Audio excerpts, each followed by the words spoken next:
મિત્રો હું દિલીપ પટેલ ધાનુકા કંપની વતીથી આપ સર્વે ખેડૂત મિત્રોનું હાર્દિક સ્વાગત કરું છું।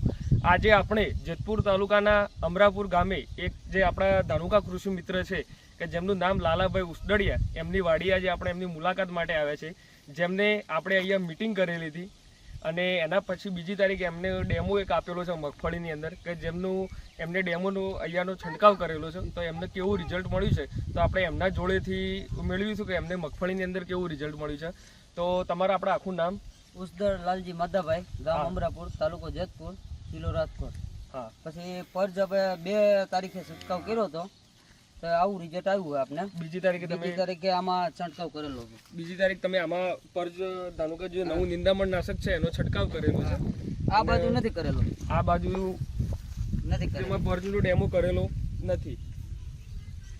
તો તમે આ જે નિંદામણ નાશક અમારી જે ધાનુકાની નવી પ્રોડક્ટ છે પરજ, એનો તમે ડેમો કર્યો તો એમાં તમને કેવું રિઝલ્ટ મળ્યું અને તમે બીજા ખેડૂતોને શું માહિતી આપશો? એમાં ગોરપાન વાળું, પછી કાર્યું ખાર્યું, તલ કે એવા બધા કોંગ્રેસ્યું હે એ બધા ખડ વયા ગયા હે। આમાં નથી છાંટેલું, એટલું બાકી રહી ગયું હતું તે એના હિસાબે રહી ગયું હે। હા, એટલે અને આમાં છાંટેલું હતું એમાં બહુ સારું રિઝલ્ટ મળ્યું હે।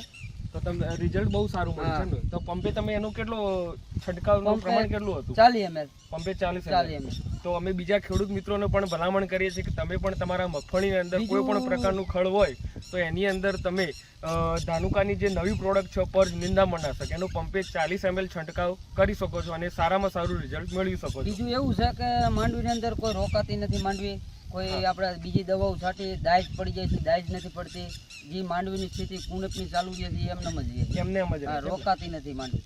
હા, બરાબર। તો તમારો ખૂબ ખૂબ આભાર। તમને